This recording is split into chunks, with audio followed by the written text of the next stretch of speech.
Now, getting back to this idea of the roles they play, when they manifested to this woman, first it was with men that were not wearing protection. You didn't make them wear protection. Remember what I said? Increasing the probability of insemination. Mm-hmm.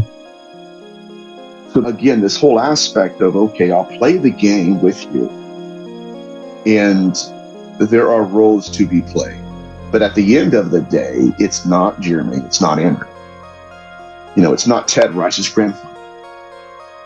It was not the husbands.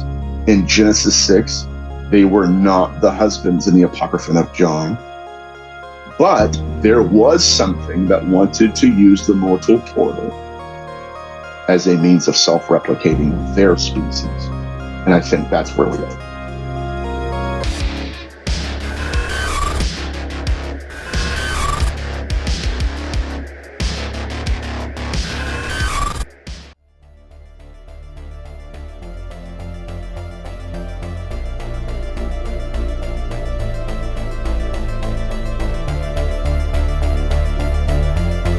Welcome back. I'm here with Nathaniel Gillis, who is an expert on demonology. Welcome, my friend. Thank you for having me. As I told you before, it's always great to meet new hosts, be on new shows, and greet new audiences. Thank you for having me. I'm excited to be on.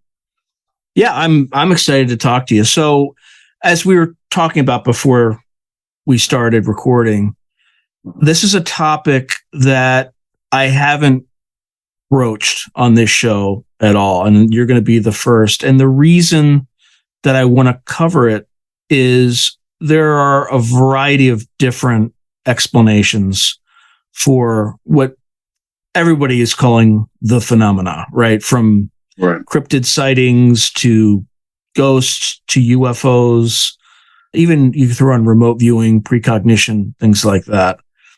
And I have covered a lot of explanations for kind of the UFO phenomena, and this phenomena may overlap, it may not overlap, what have you, but you, I think, have a novel or pretty novel theory on a lot of these strange things that encompass the non-physical and also reach in and touch on the physical realm, that I think it's important to explore kind of in uncovering every rock and going through every, possible explanation. So I think this is an important topic that we need to understand.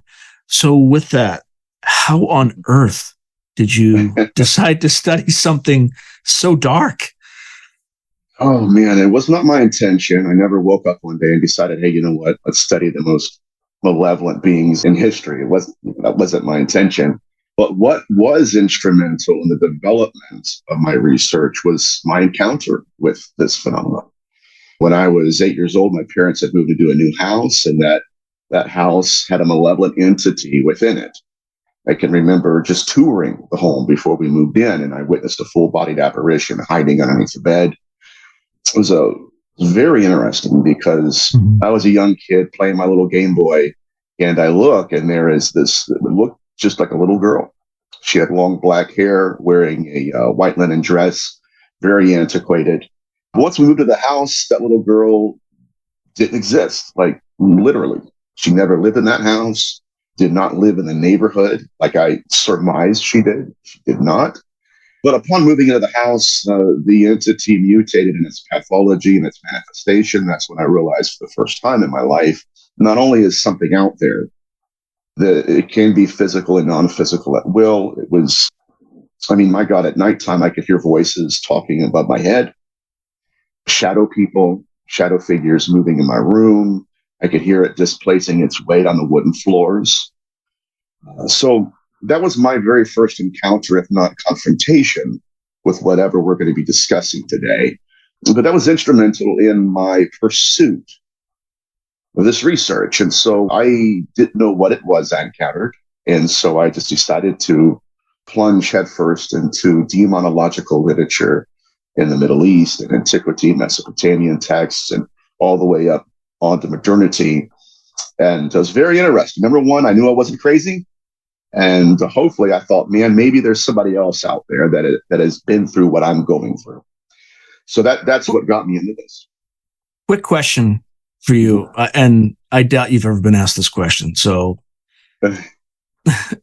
the apparition that you saw, have you ever subsequently checked your house since then to see if someone of that description subsequently lived in that house or is living in that house? Maybe somebody has asked you that question. Well, they haven't, but I have done that. So it's a good question. Yes, I have. I went back to that neighborhood because I was very close to the neighbors in that area. Like I grew up with them, their kids and everything. And so I've talked to some of the neighbors, and they said that after we moved out, whoever purchased the house rented out to other people. And for whatever reason, which we know, we've heard this story in hauntology throughout the years, they've moved in tenants, and then within 3 or 4 months, they move out repeatedly over and over again, like a loop. So, yeah, I don't know what it was. I have my theories regarding what I encountered, but yes, that's why I'm here, and it's very instrumental in my research. So let's actually go into that particular instance. What do you think it was?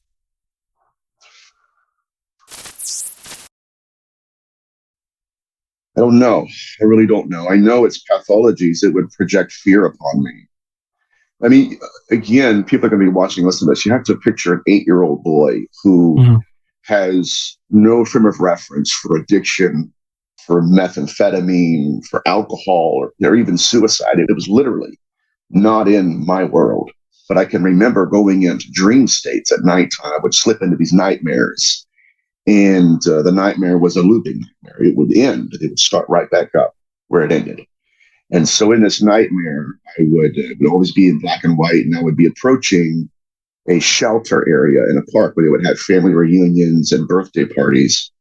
There were 2 men, young men, maybe 22 years old, sitting with their backs to me. They were sitting on a picnic table. And first of all, I didn't even know what sugar diabetes was, mind you. And the man on the left had a needle in his arm. Wasn't even in my world. I didn't even think anything about it. Whatever, didn't even know what that was. He paid no attention to me. The man on the left turned, made eye contact with me, and gave me this crooked, evil grin. And then he pulled out a pistol, a .357 Magnum, a black one, put it in his mouth, and pulled the trigger. Then it would end, and then it would start right back up as I'm walking towards the big table. And sometimes I would wake up from the dream, paralyzed in terror, and I would just be laying in my bed, and I could feel it was like this presence in the room. And it was like it was staring at me, but I could not see it. And that's when I realized that the phenomenon has the ability to be present with, but absent from at the same time. It's paradoxical. And so I then started to kind of hypothesize in my own mind, why am I afraid of this entity? Is it because it's different? Is it because it's alien to me in my world? Or is it because I shouldn't be afraid of it, but it wants me to be afraid? And so there was this mechanism of projecting terror into a little boy and then almost feeding off of it in a way. And so I had to create a coping mechanism. I would go to bed with it. When I was in the shower, it would be there. Like it was constantly with me. But I realized that it mutated in its pathology. It wasn't just a shadow person. It wasn't just an apparition, right? So that's when I thought, okay, am I dealing with one entity that's wearing different masks? Or are these separate entities in and of themselves? Which, if we had to cover the entire field of research, that's really where all of us are at. And so I was asking these questions as an 8, 9, 10-year-old boy. And why do you think you were targeted? Is it just because of the location? I don't know. Sensitivity? Well, suicide is what I found. And early on, in not just my experience, but my research about 15 years ago, I thought, is it possible that it was somebody who had committed suicide? Or was it something that causes people to do that? Right? Because I've been in front of people where I just meet them and shake their hand, and all of a sudden, okay, I sense this about you. So suicide is very easy for me to pick up on people. So I don't know. It may be, I really don't know. I don't know why it chose me. I wish it didn't, because there are times, like even to this day, I'm 35, and I'll sleep with the light on, and I'll play like Frasier in the background or something, to literally disassociate my mind. Somebody else is here, and it's not that, thank God. So to this day, it still plays a role. So it's still like present around you. No, it's not here, but there inside of me, there is still that little boy, right? Where it's like, okay, there is PTSD here. Okay, what's crazy is even when people understand what happened to them, they still suffer from post-traumatic stress disorder. What about those of us who have no conscious idea of what was there with us? And so it's almost even scarier, right? Absolutely. And so, there are times when it won't manifest, I won't feel it, but there is still that emotional response to what occurred to me in my youth. Where I'm okay, I got to turn this on. Why? And I'm like, oh. What part of the country did this happen, and what was your kind of religious upbringing? So this happened in Dayton, Ohio, about literally a stone's throw away from Wright-Patt Air Force Base. Interesting. For folks who have been living under a rock, this is one of the alleged. Well, I mean, actually, what Wright-Patterson Air Force Base has is they have a unit that exploits foreign technology, right? I forget exactly what the name of the unit is, but what they do is they get like a Soviet MiG, they'll try to reverse engineer it. Now, throughout all the lore, there is a belief that at some point, or even today, there's something called the Blue Room, where there's a lot of this technology that was purportedly recovered from the Roswell crash and possibly other crashes of non-human material. So anyway, that's why that's somewhat significant. And we're going to get into that because I definitely want to see where the intersection of the UFO phenomena and this phenomena are, and also if they're the same thing.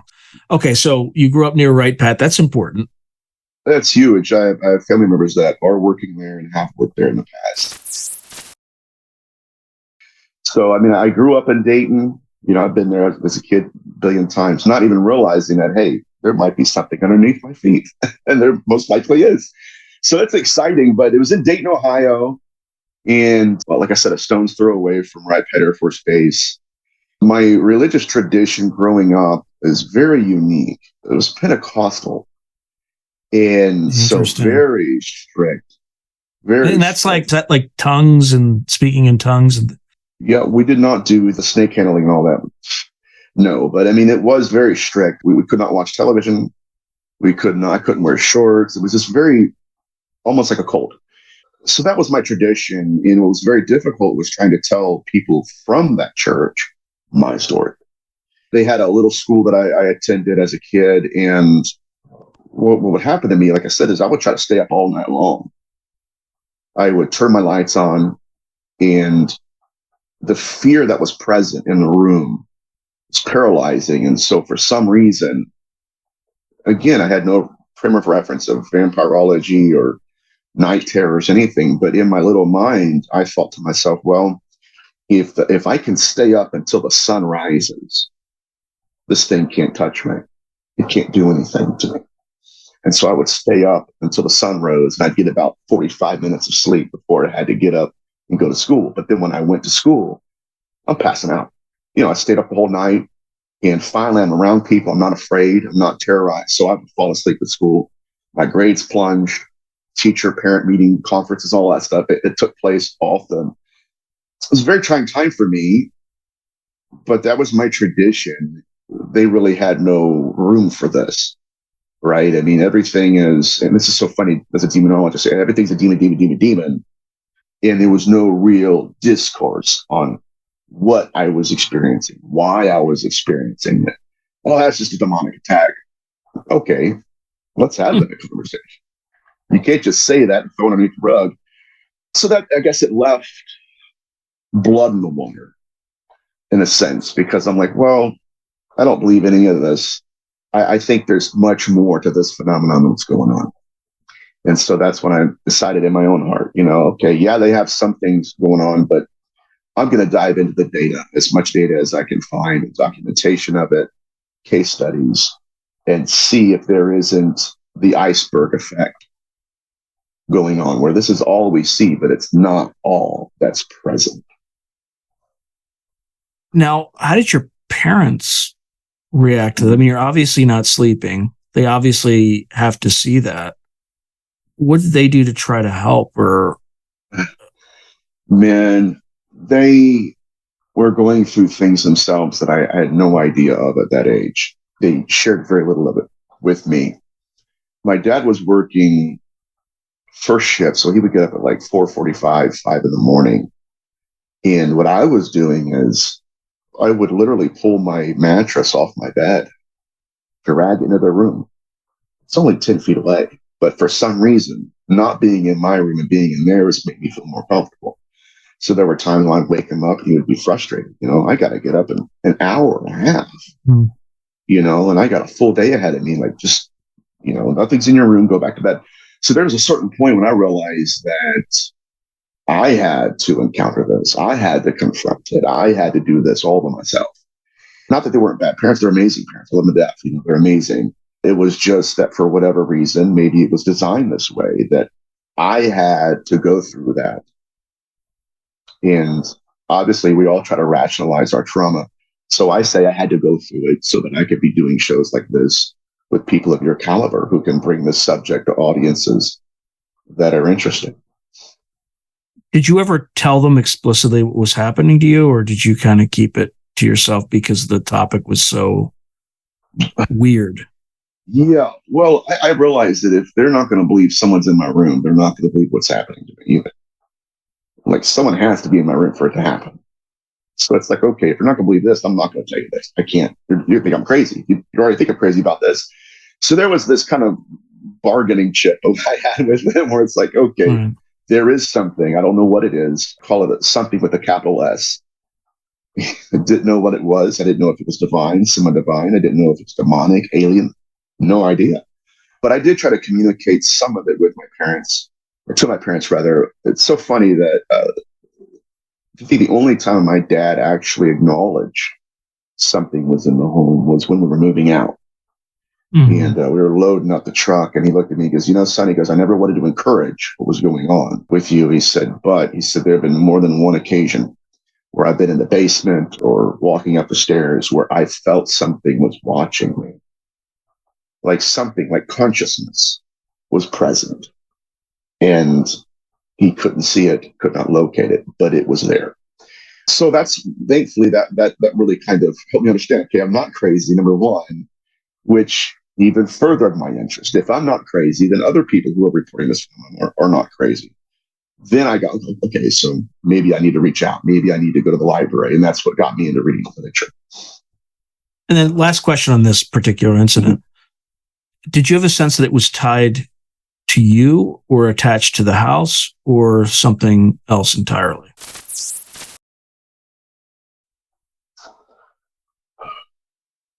It could have been both. It may have been attached to the house, but it became interested in me. So I really don't know. I can't tell you that answer. I could tell you that it felt like a little bit of both. I mean, there was a time where, again, these things can mutate. And we'll get into case studies where people have done investigations and they capture the attention of something they didn't even know existed. In later on in their life, you realize, oh my God, that was that entity. But with me, even after I moved out of the house, there were a couple of times where I was in my room, specifically one night. It was 2003, maybe, where it was at nighttime. It's raining. I could hear the rain hitting my window. I had a bar stool, and then I had a glass of water on top of it. And then I had a radio to my left. And at that time, it was right around the time that my aunt died. And I was very close to her. I used to take care of her as a kid. And she died of a heart attack. And I was missing her. Like, man, I wish she was here. We moved into a new house. She would love this area. Man, just really hurting. And I was playing a station that usually has an incredible signal. You can pick it up anywhere. Well, it goes from perfect signal to white noise, just like this. And then from the white noise, I hear my Aunt Shelley talking. And it was weird because it was reminiscent of the voices I heard in that house in East Dayton, because I could hear them enough to know they're talking to each other. It was two men, but I could not hear them enough to understand what they were saying. It was just close enough for me to understand, okay, yeah, they're there, far enough away for me not to know who they are or what they were talking about. Same phenomenon manifested in this particular case, where I could tell it seemed a lot like my Aunt Shelley's voice. But what she was saying, I could not understand. It was so muffled. So it was very, very strange. It was at that point where my glass of water flung against the wall, shattered on the wall. And then it went back to the regular, normal program. So weird stuff. And we're going to get into some of, okay, was that even my Aunt Shelley, or was it the phenomenon again beckoning me? I don't know. Okay. So going into kind of this phenomenon, are there certain telltale signs? Like, is there a list of things that, regardless of how weird or strange some of these incidences are, is there like a checklist of items that are consistent or relatively consistent? Regarding which phenomenon? In demonology, possession, ufology, or the whole the whole thing? Let's start with demonology. Well, we have to understand something too, and this is pervasive in the literature, that our ancestors experienced something. And what I've done in all cases is I've done my very best, if at possible, to place myself in their shoes, having no knowledge, right, of anything that we're discussing today. And let's say you're a woman and you're in bed at night and you're pregnant and you're just laying down, and all of a sudden a being descends down upon you, and it's staring into your eyes. And this woman is thinking, okay, this is just a dream. It's just a bad dream. I'll wake up from this. And then they wake up the next morning and their baby's gone. And they have ligature marks on their hands and wrists. How would they have perceived that phenomenon in the mind, right, of the Mesopotamian individual? In the Eastern Mediterranean literature, it's very easy to see that these experiencers, in their tradition, these were their demons. Does it mean that they weren't demons? Does it mean that they were? What I'm simply suggesting is that they perceived these beings to be demonic. And so even with Lamanche too, we have the missing fetus syndrome. She was the demon of missing babies, or dead, like stillborn babies. And so when I got into that literature, I realized that it's highly possible, if not even probable, that our ancestors perceived ufology and these beings as being demonic in antiquity. Mm-hmm. In yesterday's demons or today's aliens, the only difference is we have compartmentalized all of the phenomena. And this is what I tell people in my lectures, specifically about incubi spirits, or spirits that appear to women as lovers, men, previous boyfriends, deceased husbands. It's all on the table. But our ancestors said that these beings were incubi and succubi.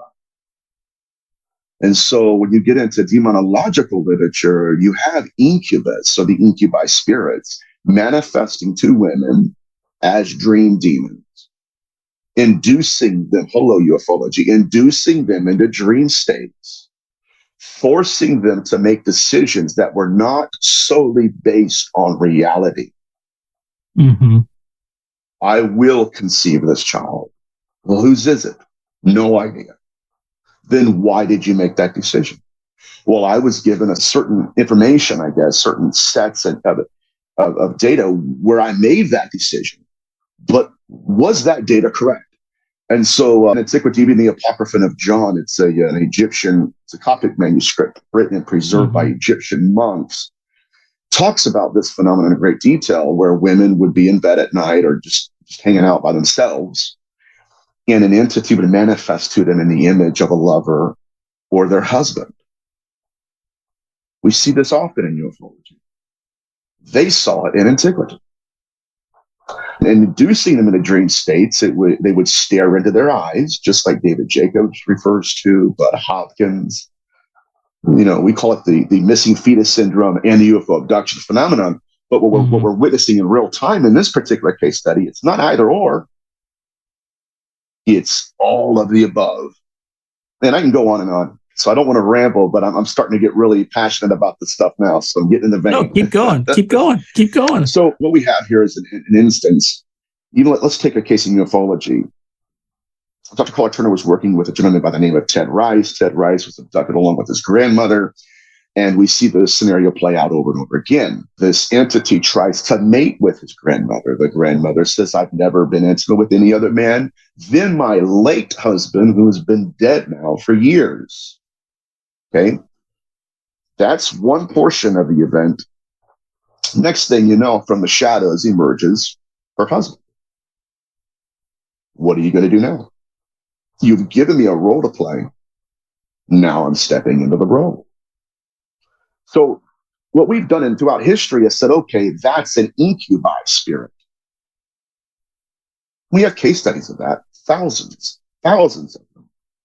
But what we didn't realize was that the incubi spirit is also connected to the missing fetus syndrome. Right? Because just like in modernity and biblical antiquity and in the 16th century, the same phenomenon occurs. But the only difference is in our ability, our willingness to place a face on the phenomenon. We've limited it. This is this and not that. And what the data suggests is it's not either or, it's this and. It's not a dichotomy of manifestations, it's a duality. What we've done is taken snapshots of a single event and said, okay, well, that's an incubi spirit. This is the missing fetus syndrome. My suggestion today, and I'm going to prove it to you in a second, is that they're one and the same. But for some reason, the phenomenon has even manipulated the information, has leaned heavily on researchers to compartmentalize it, because they do not want the victim of the incubus spirit to have a conversation with the experiencer in the abduction. If they have a conversation together, then we'll start to see as well as they. Oh, it's the same thing. Does it make sense? Yeah. Well, the other thing about intent, right? Mm-hmm. Mm-hmm. Do we understand what the intent of these entities might be? Yes, might be as a very, very yeah. I mean, it's difficult to. I don't want to pin you down because it's. No, I love it. Some people will pin me down, but as long as we're talking about what it might be, it is. I think it's most definitely a self-replication species. They self-replicate, and that's noticed in demonological literature. The children of the devil. It's the same phenomenon. And it seems parasitical too, right? We'll get to that too. Absolutely. Okay. I'm going to read a Baghdad text I had just left over from a lecture I've done a while ago. It's called an exorcistic text from Baghdad. If she sees in a dream this is old too, a man standing against her or lying with her or inflaming her heart with the passion of intercourse, if he prevents her from having intercourse with her husband in order to not be impregnated by him, this is an exorcism. Now, this is incredible, because what he's actually implying is that this phenomenon can monitor fertility and even has an interest in if the woman is not being intimate with the husband. Why? Because it's wanting to be intimate with her. And it's trying to increase the probability of it inseminating her and not the husband. This is the same sexual pathology we witness in UFO abduction phenomena. Monitoring the fertility. I've had cases where they monitor fertility from 13, 14, 15 years old. Same phenomenon. compartmentalized. Dr. Carla Turner had a case where they were doing the same thing with a 10-year-old. She had a case where these beings were manifesting to her, monitoring her fertility, to the point that they were performing experiments and trying to self-replicate through her. They had to give her a hysterectomy. So let's get back to this. Compartmentalizing the phenomenon has done incredible damage to the field, because we have researchers that only specialize in this, and they get rid of all the other data that precedes their belief in the phenomenon. Right. And I'm of the belief that, okay, not even of the belief, it's a fact that the phenomenon has existed. It has just changed. It's mutated, just like that entity I met in my house. It mutated. And in one of my lectures, I talk about how they evolve in order to evade. And we may very well be witnessing their evolution throughout history, because they do not want us to know that it's one intelligence, according to my perspective, and it's been manipulating our species throughout millennia. When you say one intelligence, what do you mean? It's a proto-consciousness. It's a proto-intelligence. It's an entity that will stand there and look at you, but have different masks. Is it dear Aunt Edna? Or is it your guide? Or not yours, but I'm talking generally speaking. Is it your angel? Is it your demon? Right? Is it your changeling? The fact of the matter is that the phenomenon has manifested as all of those beings throughout history. And yet there remains bloody footprints in the snow where it's credible, but you can see with your own eyes in this literature, where once we start to see through the thinning veil, it changes a little bit of its mask, but it also reincorporates the self-replicating mechanism it always has. It's no longer incubi. Oh, we're alien. Are you still inseminating women and taking the babies? Well, yeah. There we go. So I would say imagine it as a serial killer who uses various aliases. But when you're a profiler, you get down and you look at the evidence. Okay, he's doing the same thing, same victimology, same sexual pathology. Is it possible, like I'm suggesting, that the alias that the phenomenon is wearing has created our desire to compartmentalize it? That's what it wants. Now, this phenomena, what does it do with these missing fetuses?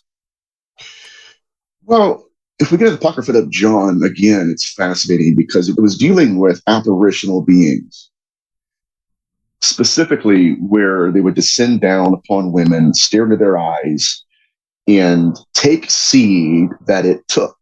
This is incredible. Take seed that it harvested from a man. That's the succubus. See? Same phenomenon, same scenario. We've just, that's this and that. And so early on in demonological literature, demonologists, they're like, are these separate entities in and of themselves? A succubus is a spirit that appears to men as a woman, takes a seed, and then goes as a man and inseminates it. Inseminates a woman with it. Are those two separate beings in and of themselves, or are they one being that's wearing masks? That's of the persuasion I am. I believe that 100%. Now, I'll go even deeper. The evidence suggests that they're not entities in and of themselves, but in fact, programs. Right? And because we are in our ignorance and in the human condition, we try to place a face on the phenomenon, give it agency. That's not a program. That's an entity. When in fact, the evidence does suggest that the reason they're doing this over and over again, and they're doing it the same way every time, is because it's almost like a policy at Walmart. Mm-hmm.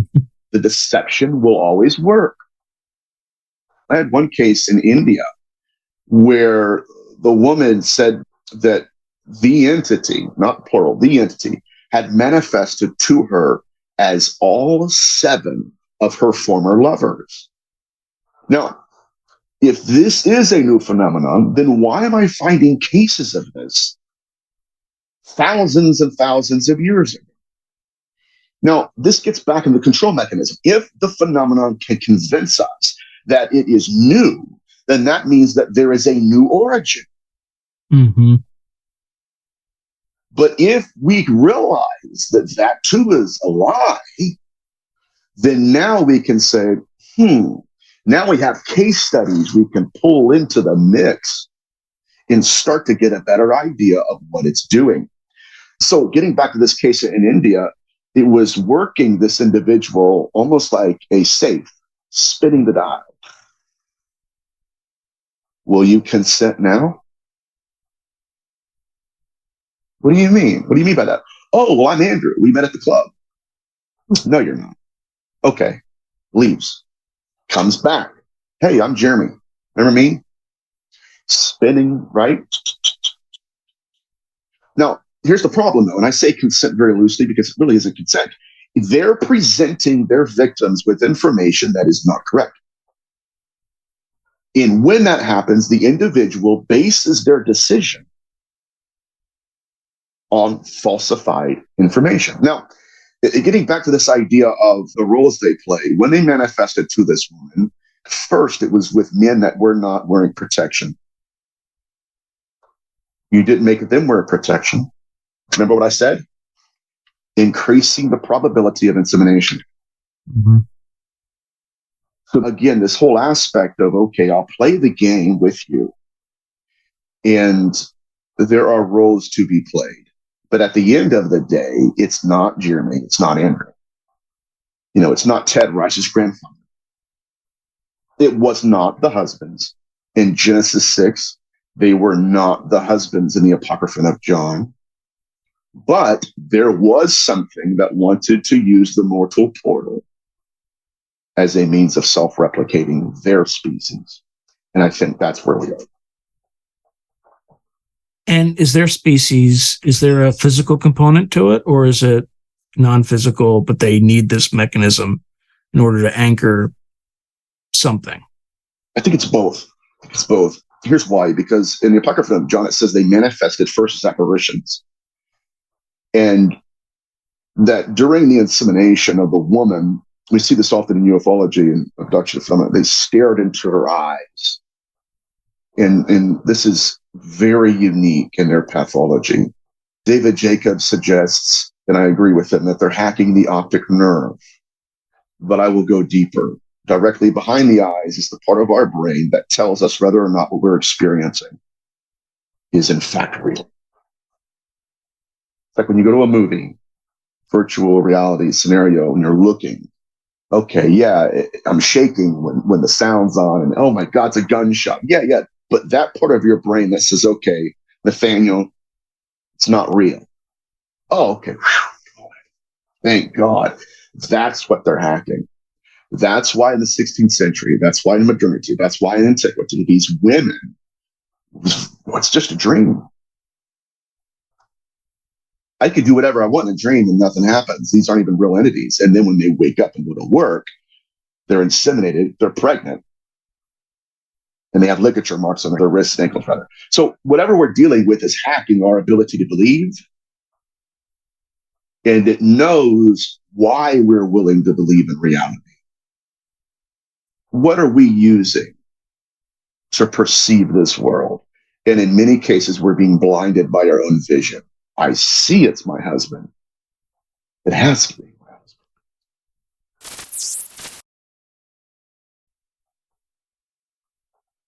Have you ever tracked some of these children who were born from? Mm-mm.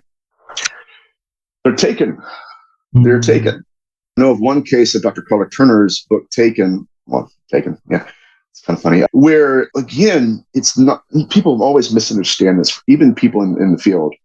I'm not referring to children that are born from the union of the husband and wife or heterosexual relationship. It's not what I'm talking about. I'm specifically talking about when these entities will take the women and then, procreate with them. But 99% of the time, they're missing. They're gone.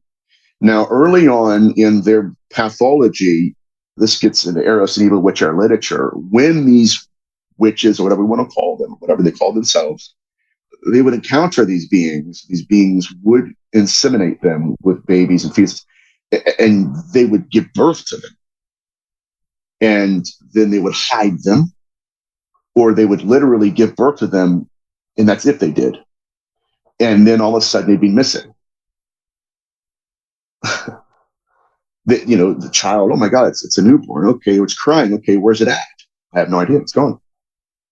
And this is over and over and over again in witch literature. So the phenomenon knows which child belongs to it. Even to the point where there's the missing twin syndrome, where one twin, this is fascinating too, one twin belongs to another father. It's weird. The phenomenon knows which egg it fertilized, and it'll come for the twin that belongs to it. It's gone. Very concerning for us as species. And I don't want to ramble. I don't know where you want to go with this, but again, whatever we're dealing with has a pervasive knowledge of our intelligence, our consciousness. I think your question was, is it either or? I think it's both. Like I said, in the Apocrypha of John, it manifested as an image. Now, the purpose they said in that passage, in that text, was that they were trying to create a social skin to inhabit, a biological avatar. And so their idea was that it was an apparition, but it wanted a fetus that bore the material image of the apparition. And so I believe this is why we see them. It's not okay. Do they have a body, or are they're both? And so the theory that I'm working on, I could be wrong, I'm not saying I'm right, is that very much so, that they can operate as an apparition, and they can also have bodies that look just like their apparition. And we've seen this. Betty Lucas case study, she was abducted by the Watchers, so-called, and she asked them, where are these grays coming from? And the entity looked at her and said, in no uncertain terms, these are the fetuses that we've taken. Now we're going to get why they look like children, right? They have like childlike. Very interesting. Yeah, almost a homunculus. But so they're we're going to get into more stuff on that. But that's where I'm at this point. I think that they're not either or, they're both, and it's not a dichotomy, it's a duality. And I think that obviously their consciousness does fly crafts. We've seen that over and over again, but we've also seen bodies. They could walk through a wall, and then the next time you see them, flesh and blood. So it's very unique. What about these actual physical craft that governments allegedly have recovered? I think that there are two different things occurring at the same time, and we see this often. They overlap in the phenomenon. There are real near-death experiences, and then the phenomenon will simulate near-death experiences. Yeah, that was actually going to be a later question, but okay. We'll get to that. Continue, and we'll get to that, yeah. Okay, so years ago, my brother was a part of a research group where they were placing thousands and thousands. It was a crowdfunded thing, but they were placing thousands and thousands of cameras in a certain part of the country on trees, putting up posts, tons of them. And they captured what they thought was a plane. Showed up plane flying. And they thought, okay, from our observation, it's just a Cessna. And then they zoomed in and they started to look at it underneath basically the microscope. And they slowed it down. And they realized that this was not a plane at all. This was something that was desperately wanting to look like a plane. They actually witnessed it in real time, flying, and then take something. They watched it. Contorted itself like a plane. And it's flying. And then they freaked out because they're looking at what seems to be not just an intelligent entity. We lack the vocabulary. I do at least. They realized that this seemed more like a biological entity, a living organism that was mimicking what we thought would think is a plane. That is a UFO. We've seen this in many UFO cases when the ship itself will manifest, but it will manifest according to a role we've given. Just like Kenneth Arnold. Think about this. Kenneth Arnold is flying and he sees flying saucers. No, he didn't. He described them as flying saucers because of the way they skipped. But wouldn't you know that next time the phenomenon manifested and was documented, ta-da, a flying saucers. Which, again, and this really disturbs me and it gives me chills, I'll just be honest with you, because it is evolving according to our awareness. Now it's showing up as orbs much more frequently, right? As an example. Orbs, right. And yes, and this is so funny too. I was on with Paul St. Clair from the UK not too long ago, and I was talking to it was really cool. It was a panel. I was on Paul and a couple other MUFON people. But one of the MUFON state directors said that he had a case. I think it was him. Actually, no, it was Paul St. Clair. Paul St. Clair had a case come in. It was in that same show, though. Paul said that he had a woman email him with a testimony and said, look, I'm not going to tell you what I know. I'm not going to tell you I know what happened or what these beings were. She said, but essentially, me and my daughter were in our kitchenette late at night, and we see a being move into the window and stare at us. And she said, I saw an alien. When I asked my daughter, what do you see? She said, I see a demon. Evolving. Masks. Evolving. So there is this again, okay, what do you think I am now? Okay. It's like a participatory vision. So you like Skinwalker Ranch, like the dogmen in tweed jackets smoking cigars. That would scare them. Oh my God, yeah, absolutely. Now, that's what I was going to say. So back to this manifestation aspect, playing the role of imitation, imitating, being simulant, something that's similar, but it's not really what it appears to be. The events that take place is fascinating, where the UFO manifest and there will be rivets, screws on the side of it. That's not like, it's old technology of ours, like to the point where even today we're like, we would never, that's stupid. We would do that. Or even the airships in the 1890s, right? Correct. It's manifesting as a means. Oh, this is who we really are. Okay.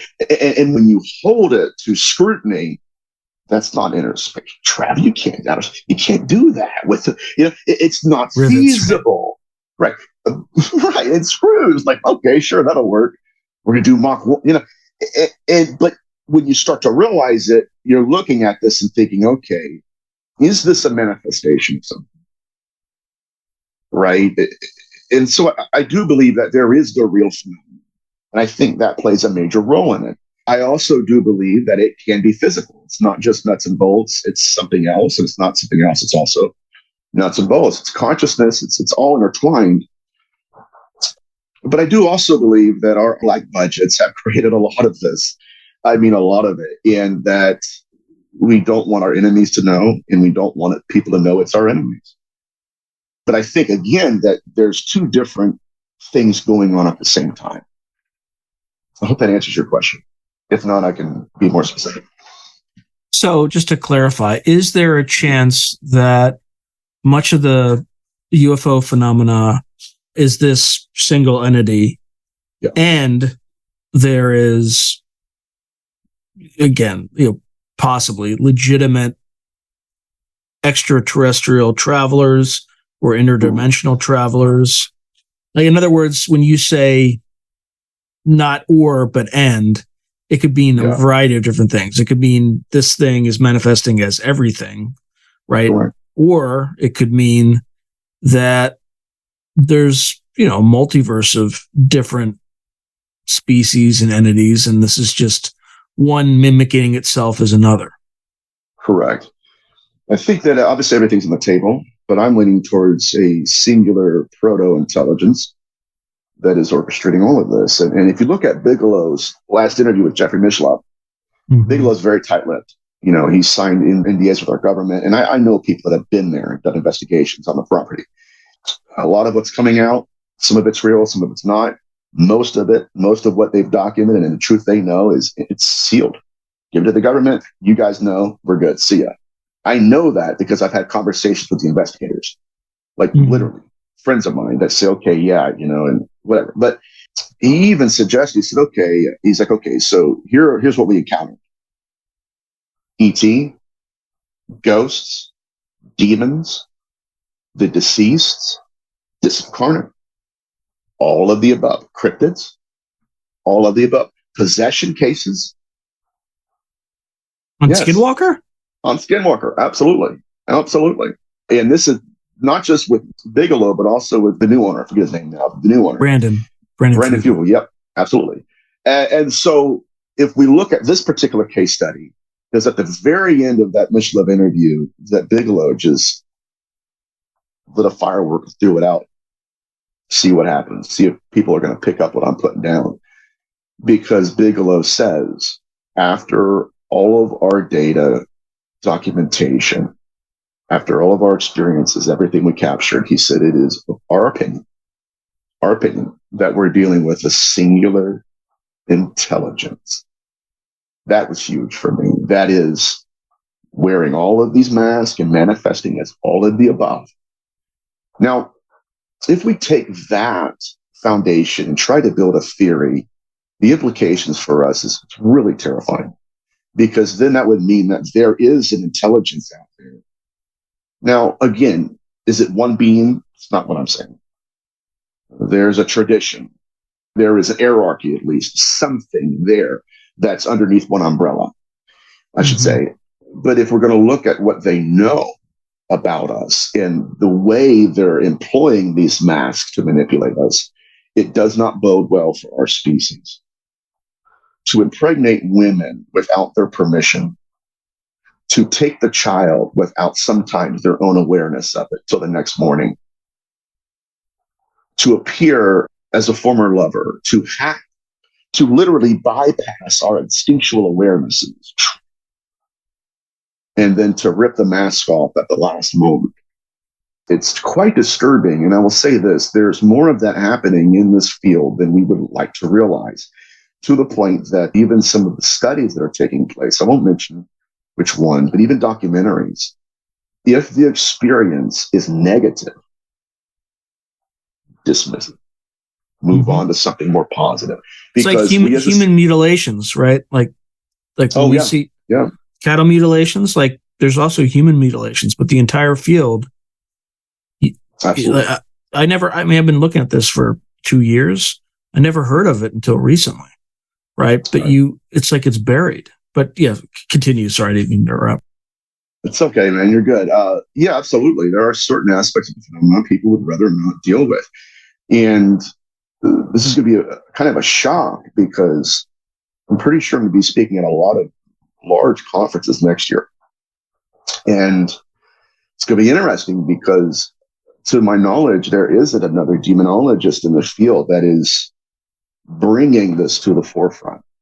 And it's not because I'm huge or anything. It's just a lot of people aren't interested in it. They don't care. And it's a different faction of the research. But it's going to be interesting to hear how they receive these case studies. Because, like I said, it's not like I'm just talking to abductees. I'm talking to Incubi experiencers. And so, again, it's going to be very unique. How do you explain the phenomena where you have kind of this Svengalian, I've been abducted and they've literally kidnapped me and done all this stuff. Yeah. And now I've learned to love them. Oh my God. Kind of this Stockholm syndrome sort of thing. Like, what other choice do they have?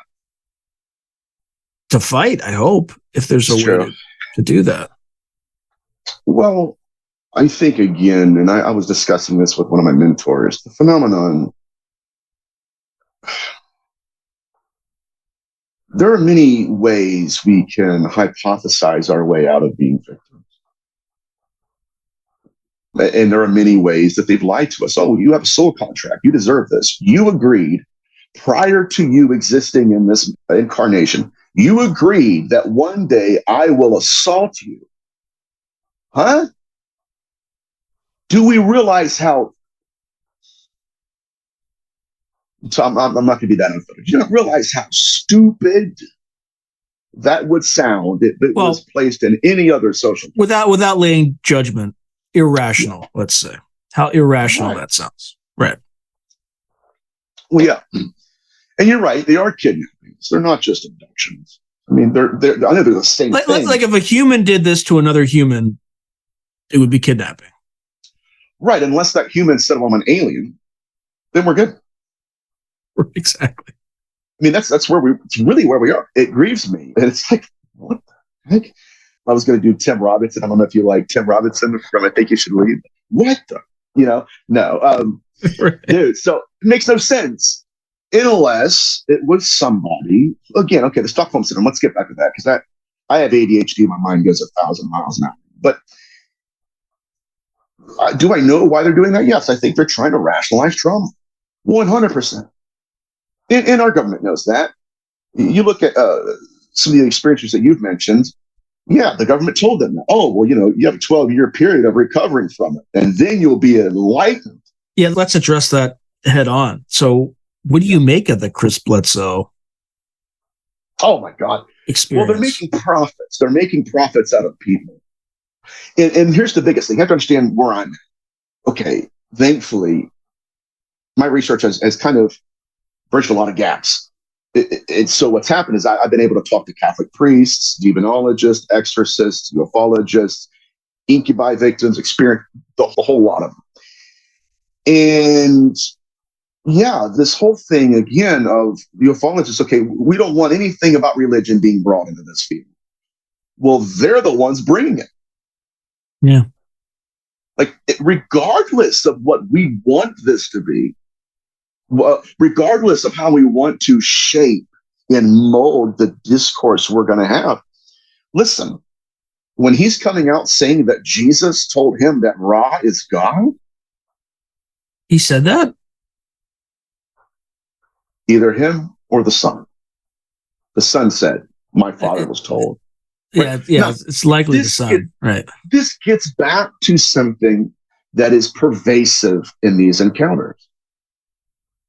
There is a reason why the necessity to test the spirits is here. It's present. We can no longer take them at their word. We have to look deeper. And with a lot of these experiencers, which you mentioned another one earlier, not just this particular case study, but when you start hearing language like my guides, my aliens, well, it's me.